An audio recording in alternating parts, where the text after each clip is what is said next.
बाजार के रणनीतिकारों ने स्पष्ट रूप से साझा किया है कि इस तेजी का असली हीरो भारत और यूरोपीय संघ के बीच होता मुक्त व्यापार समझौता यानी कि एफटीए रहा। इस खबर के आते ही टेक्सटाइल और समुद्री उत्पाद यानी झींगा निर्यात में जुड़ी कंपनियों के शेयर में 12% तक का जबरदस्त उछाल देखा गया। जानकारों ने बताया कि इस समझौते में भारतीय निर्यातकों के लिए यूरोप के दरवाजे खुल गए हैं, जिससे निवेशकों का सेंटीमेंट अचानक बुलिश हो गया। विशेषज्ञों ने रेखांकित किया कि सुबह निफ्टी 24,900 के निचले स्तर पर संघर्ष कर रहा था, लेकिन निचले स्तर पर मिली मजबूत खरीदारी ने बाजार को उबार लिया। विश्लेषकों ने सूचित किया है कि मेटल इंडेक्स टॉप परफॉर्मर रहा, जिसमें 3% या अधिक की तेजी दर्ज की गई। जेएसडब्ल्यू स्टील जैसे शेयर में इस रैली का नेतृत्व किया, जिससे बाजार में चौतरफा हरियाली नजर आई। हालांकि इस ऐतिहासिक डील का दूसरा पहलू थोड़ा कड़वा रहा।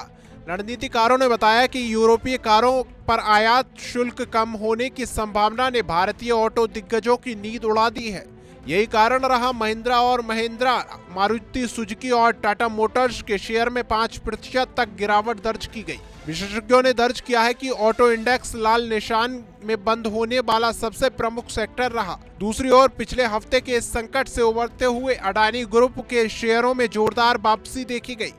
अडानी एंटरप्राइजेज और अडानी पोर्ट्स ने 5% से ज्यादा की छलांग लगाकर यह साबित कर दिया कि बाजार में अभी भी रिकवरी की गुंजाइश बाकी है। जानकारों ने साझा किया कि अडानी समूह के खिलाफ अंतर्राष्ट्रीय खबरों के बावजूद घरेलू निवेशकों में निचले स्तर पर जमकर खरीदारी की। बैंकिंग सेक्टर्स के जानकारों ने साझा किया कि एक्सिस बैंक के शुद्ध लाभ में हुई वृद्धि ने बैंक निफ्टी को 732 अंकों की मजबूती दी। एक्सिस बैंक का शेयर 5% ऊपर चढ़ा, जिससे पूरे बैंकिंग इंडेक्स में जान आ गई। इसके उलट फार्मा सेक्टर से बेहद तीखी खबर सामने आई। सिप्ला के मुनाफे में 57% की भारी गिरावट ने निवेशकों के होश उड़ा दिए। इसके बाद इसके शेयर 4% तक लुढ़क गए।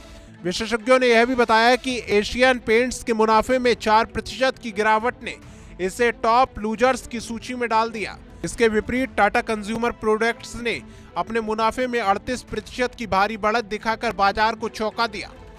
विश्लेषकों ने सूचित किया है कि तिमाही नतीजों ने इस महीने में बाजार पूरी तरह से स्टॉक विशिष्ट व्यवहार किया है, जहां हर कंपनी के आंकड़े उसकी दिशा तय कर रहे हैं। बाजार की इस रिकवरी में भारतीय रुपए ने जो अहम भूमिका निभाई है।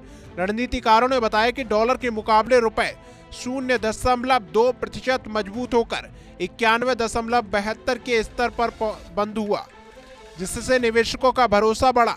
जानकारों ने साझा किया कि वॉल स्ट्रीट के सकारात्मक संकेतों और अमेरिकी फेडरल रिजर्व की बैठक से पहले के उत्साह ने भारतीय बाजार को सहारा दिया।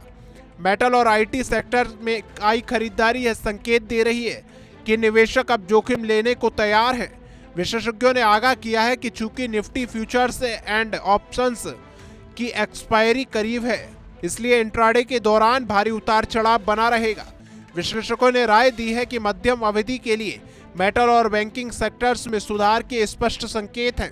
हालांकि ऑटो कंपनियों के लिए आने वाला समय चुनौतीपूर्ण हो सकता है। जानकारों ने बताया कि अब सबकी निगाहें अगले बड़े वैश्विक ट्रिगर्स और बजट से पहले की घोषणाओं पर टिकी हैं। फिलहाल शेयर बाजार भारत ईयू डील के नाम पर रहा। सेंसेक्स की 320 अंकों की बढ़त और निफ्टी की 25,000 के ऊपर बंदिंग यह संदेश दे रही है कि भारतीय अर्थव्यवस्था बाहरी झटकों को सहने के लिए तैयार है। जहां मेटल और बैंकिंग चमक रहे हैं, वहीं ऑटो सेक्टर के लिए यह समझौता एक अग्नि परीक्षा की तरह है।